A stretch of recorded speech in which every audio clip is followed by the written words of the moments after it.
अब रामेश्वर शर्मा ने क्या कहा उनके ट्वीट पर पलटवार करते हुए कि यही तो बुलडोजर मामा की ताकत है, चला खरगोन के जिहादियों और दर्द सीधे आपके दिल तक पहुंच गया। दिग्विजय सिंह ने ट्वीट किया था, उसका जवाब दे रहे अपने ट्वीट के जरिए। आप रात भर ना सो पाए होंगे, रामेश्वर शर्मा ने दिग्विजय सिंह को कहा, और आपका मन बड़ा व्यथित होगा, इसलिए झूठा फोटो ले आए हैं। आपको बता दें कि फोटो के साथ ट्वीट किया था दिग्विजय सिंह ने, उसके बाद ये पलटवार। जिस घर से पत्थर पेट्रोल बम निकले वो घर मिट्टी में तब्दील होगा। दिग्विजय सिंह ने खरगोन घटना पर किया था ट्वीट। और इस वक्त रामेश्वर शर्मा जी हमारे साथ जुड़ गए हैं। विधायक साहब, स्वागत है आपका। और ये ट्वीट के जरिए इस वक्त जो संग्राम चल रहा है, ट्विटर वॉर चल रहा है, सबसे पहले आपसे जानना चाहेंगे कि दिग्विजय सिंह के उस फोटो को लेकर आपने तुरंत लपका है और उस पर भरपूर तरीके से जवाब दिया है। नहीं, मैं आपको यह आग्रह पूर्वक बता देना चाहता हूं कि दिग्विजय सिंह मध्य प्रदेश के 10 साल मुख्यमंत्री रहे हैं। दिग्विजय सिंह वर्तमान में राज्यसभा मेंबर है, कांग्रेस के सीनियर मोस्ट लीडर है। अगर आप जानते हैं कि सोशल मीडिया की ताकत आज की तारीख में इतनी भी है कि वो कोई भी चीज को वायरल हो जाए तो उससे सांप्रदायिक तनाव या कुछ भी माहौल बनता बिगड़ सकता है। दिग्विजय सिंह झूठा फोटो क्यों लगा रहे? जब मध्य प्रदेश में खरगोन में तनाव आपके लोगों के द्वारा किया गया, आप पत्थरबाजियों का समर्थन कर रहे हो। छतों पे पत्थर क्या रामनवमी के शोभा यात्रा वाले छतों पे पत्थर रख के आए, पेट्रोल पंप क्या रहा है, रामनवमी के शोभा यात्रा वालों ने चलाए। आपको उनका दर्द है, आप दर्द को छाती पीट कर सड़क पर आकर कहिए कि हाँ, हम मुसलमानों के साथ हैं और उनको गुंडागिर्दी करने की देश में प्रदेश में इजाजत दी जाए। दिग्विजय सिंह की ऐसी बदतमीजी नहीं हो सकती। जिस घर से पत्थर आएगा वो घर टूटेगा, जिस हाथ से पत्थर फेंकेगा वो हाथ भी टूटेगा। जो दुकान जलेगी वो दुकान का मुआवजा भी लिया जाएगा और जलाने वाले की दुकान भी नेस्तनाबूद कर दी जाएगी। पर दुर्भाग्य की बात यह है कि दिग्विजय सिंह जी, आपने एक और महापाप किया। आपने प्रदेश के शांति के टापू को आग लगाने की कोशिश की। आपने कहा कि मस्जिद पर रामनवमी के लोगों ने हिंदुओं ने भगवा झंडा फहरा दिया। कौन सी मस्जिद में भगवा झंडा फहरा दिया? आप इस तरह की झूठी बकवास करते। प्रदेश के सीनियर मोस्ट लीडर होने के नाते, कांग्रेस के बड़े नेता होने के नाते, राज्यसभा मेंबर होने के नाते, क्या दिग्विजय सिंह जी आपको यह शोभा देता है? आप चाहते क्या है? ये बात जरूर है कि जब श्योपुर में आदिवासी बेटी के साथ बलात्कार होता है तो पक्ष आप मुसलमानों का लेते हैं, क्योंकि मुसलमान लड़कों ने वहां बलात्कार किया। उन पे जब मकान पे बिल्डोजर चला तब भी आपने मुसलमानों का साथ दिया। रायसेन में जब आदिवासी नौजवान की हत्या हुई तब भी, और मुसलमानों ने जब उसकी हत्या की, जब मुसलमानों के घरों के तोड़े और उस समय कार्रवाई की, तब भी आपने आदिवासी का साथ न देकर मुसलमान का साथ दिया। आज भी जब हिंदुओं पर हमला हुआ तब भी आपने हिंदुओं के साथ न देकर हमलावरों का साथ दिया। दिग्विजय सिंह जी, आप वही दिग्विजय सिंह हैं जो पाकिस्तान से भेज करके हिंदुस्तान के खिलाफ आप जासूसी का काम करते हैं, भारत के जासूस गोपनीयता आप भंग करते हैं। आप दिग्विजय सिंह जी चाहते क्या है? क्या इस देश में या प्रदेश में सांप्रदायिक तनाव फैले, हिंदू मुस्लिम लड़े, आपस में तनाव हो, आपकी रोटियां सिकती रहे, इसलिए झूठी फोटो आप ट्विटर पर डालेंगे?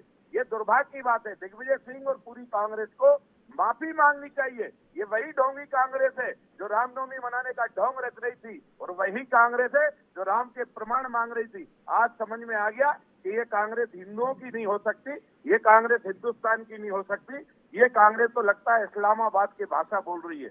और दिग्विजय सिंह जी ने ये काम किया है, ये प्रदेश में आग लगाने का काम किया है। दिग्विजय सिंह जी को माफी मांगनी चाहिए, पूरी कांग्रेस को माफी मांगनी चाहिए। सर, संजय यादव जी हमारे साथ जुड़ गए हैं। विधायक संजय यादव जी, आपसे जानना चाहेंगे। रामेश्वर शर्मा जी इस वक्त हमारे साथ जुड़े हुए हैं और कह रहे हैं कि जो ट्वीट किया था दिग्विजय सिंह ने, हालांकि उसको अब डिलीट कर दिया है, गलत फोटो के साथ ट्वीट था, कई सारे सवाल उठाए थे उन्होंने, लेकिन इस बीच इस तरह के ट्वीट, वो भी तब जबकि इतना सेंसिटिव मामला है, खरगोन में जो कुछ हुआ इन 2 दिनों में हमने देखा है, ऐसा नहीं करना चाहिए, माफी मांगनी चाहिए, वो भी दिग्विजय सिंह, इतने वरिष्ठ नेता है कांग्रेस के। आपका रिएक्शन?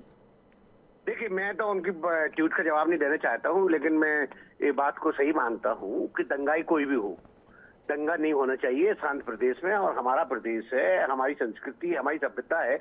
हमारी संस्कृति सभ्यता के खिलाफ अगर जो भी आवाज उठाता है तो उसको शांत करने का काम और करने का जवाबदारी सरकार की बनती है। हमारा भी दायित्व बनता है कि हम, कोई भी धर्म हो, कोई भी मजहब हो, ये दंगाई क्रम वाला काम करता है तो उसको बख्शा नहीं जाना चाहिए। मैं इस पक्ष में हूँ, मैं अपनी राय दे रहा हूँ, मैं किसी की चीज का जवाब नहीं देना चाहता हूँ। लेकिन चिंता की बात ये होती है कि इस सरकार अपने आप को संवेदनशील बोलती है, और सरकार के नेतृत्व में अगर दंगे होते हैं तो ये सरकार की नाकामी है। मैं तो ये मानता हूँ कि कहीं भी दंगे हो। संजय जी, लेकिन रामेश्वर शर्मा जी ने उस फोटो को लेकर ट्वीट किया, वो गलत फोटो थी, उस जगह की फोटो नहीं थी, और वो यही कह रहे हैं कि इतने सेंसिटिव मुद्दे पर इतने वरिष्ठ नेता को ऐसा नहीं करना चाहिए। क्या प्रशासन की जिम्मेदारी है व्यवस्थाओं को सुधारने की और बनाए रखने की, तो क्या नेताओं की जिम्मेदारी नहीं है कि इस तरह के जो संवेदनशील मसले हैं उस पर कम से कम ये सब लिखने से बचें, तब जबकि आपके खिलाफ एक वर्ग विशेष की राजनीति करने का ठप्पा लगा हुआ है? देखिए उनकी बात का बिल्कुल न जवाब देना चाहता हूँ, ना मैंने ट्वीट देखा। मैं आपके कहने पे या किसी के कहने पे नहीं दे दूंगा, लेकिन मैं तो कह रहा हूँ, अपनी बात कह रहा हूँ कि भाई दंगा, जो भी दंगाई हो उसको बख्शा नहीं जाना चाहिए। और अगर दंगे होते हैं प्रदेश में, सरकार की नाकामी होती है। जी बिल्कुल, सरकार की नाकामी होती है। यहाँ पर रामेश्वर शर्मा जी, आप सुन रहे हैं, दिग्विजय सिंह ने भी अपने ट्वीट में यही लिखा था दरअसल कि यदि हथियार एक पर इकट्ठा हुए तो वो क्यों रखे गए। दूसरी तरफ यदि जुलूस निकाला जा रहा था तो क्या उसमें हथियार लहराने की परमिशन प्रशासन की तरफ से थी? रामेश्वर जी देखिए, मैं संजय भाई को सुन रहा हूँ। संजय भाई दिग्विजय सिंह के ट्वीट का जवाब नहीं दे रहे। ये कहे ना दिग्विजय सिंह के ट्वीट से वो सहमत नहीं है, जवाब नहीं दे रहे, तो दिग्विजय सिंह को क्या वो फोटो दिखाना चाहिए? मस्जिद पर कोई झंडा फहराए क्या? मुझे बताइए। आखिर कांग्रेस के जो भी बोलने आते हैं, हमारा आग्रह पूर्वक है, उससे मित्रता भाव से बात है। कम से कम ये तो बताओ कि वो मस्जिद पे झंडा कहाँ फहराया गया? क्यों आग लगाना चाहते हो? लगी हुई आग में क्यों पेट्रोल डालना चाहते हो? पंडित जी मेरी बात सुनोगे आप? भाई देखो, मैंने ना उनका ट्वीट देखा, ना पढ़ा ना लिखा।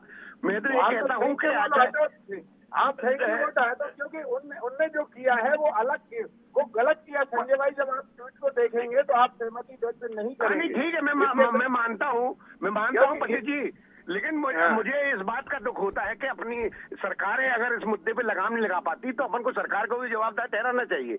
अपनी लोगों को सब संजय जी, उनसे सवाल हो रहा है, लेकिन दिग्विजय सिंह पहले भी कई आरोप लगते रहे आतंकियों को जी कहकर या उनका सपोर्ट करने, उनके संबंध में बातचीत करने के लिए। और रामेश्वर जी ने यही ट्वीट किया कि उनके दिल में दर्द हुआ यदि वो मकान मिट्टी में तब्दील हो रहा है, जिनकी जगह से वो पत्थर बरसे, जिस मकान से वहां पर पेट्रोल बम रखे गए थे। मुझे एक चीज समझा दीजिए, आपकी जिम्मेदारी क्या है? बीजेपी सरकार से तो पूछा जाएगा कि क्यों आखिर प्रशासन वहां पर चुस्त दुरुस्त नहीं था, क्योंकि खरगोन निमाड़ क्षेत्र सेंसिटिव क्षेत्रों में आता है।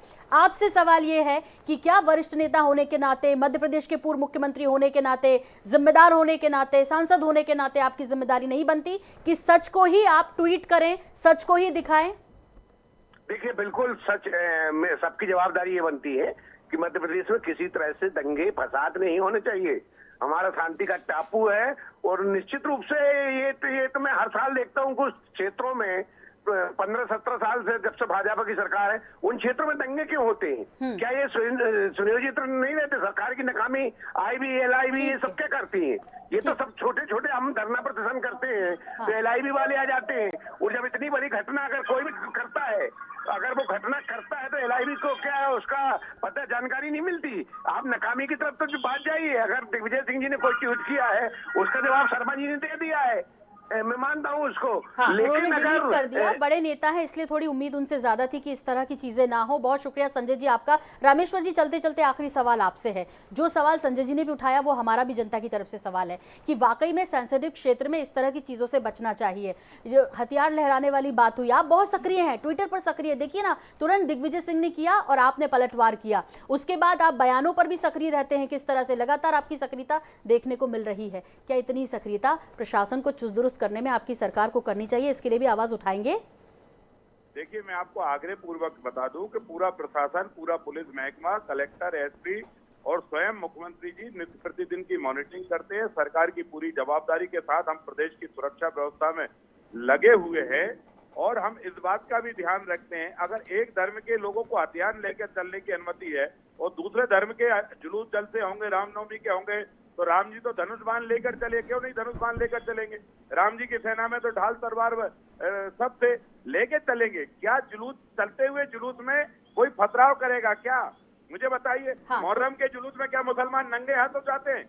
मुहर्रम का जुलूस भी तो उनके पूरे प्रदेश में ठीक है शांति से सर, ये निकलता है। घटनाएं मध्य प्रदेश शांति का टापू कहलाता है, बार बार हो रही है, इसमें आपको ज्यादा चुस्त दुरुस्त होने की जरूरत है। सवाल आपसे पूछे जाएंगे क्योंकि सरकार आपकी है। फिलहाल इतना वक्त दिया आपने INS 24/7 को, इसके लिए बहुत बहुत धन्यवाद। विधायक रामेश्वर शर्मा जी हमारे साथ जुड़े थे और उन्होंने कहा कि यही तो मामा के बुलडोजर की ताकत है, इसलिए खरगोन के जिहादियों पर जब इस तरह से बुलडोजर चला तो सीधे दर्द दिग्विजय सिंह में हुआ है, उनके दिल में हुआ है। आप रात भर सो नहीं पाए होंगे। उन्होंने अपने ट्वीट में लिखा, आपका मन बड़ा व्यथित होगा इसलिए झूठा फोटो ले आए हैं। आपको बता दें कि खरगोन की घटना के बाद दिग्विजय सिंह ने एक ट्वीट किया था, हालांकि उन्होंने ट्वीट अब डिलीट कर दिया है। वो तस्वीर फेक थी और जैसे ही रामेश्वर शर्मा जी को ये पता चला, उन्होंने उसके बाद ये ट्वीट किया जो इस वक्त आप टीवी स्क्रीन पर देख रहे हैं।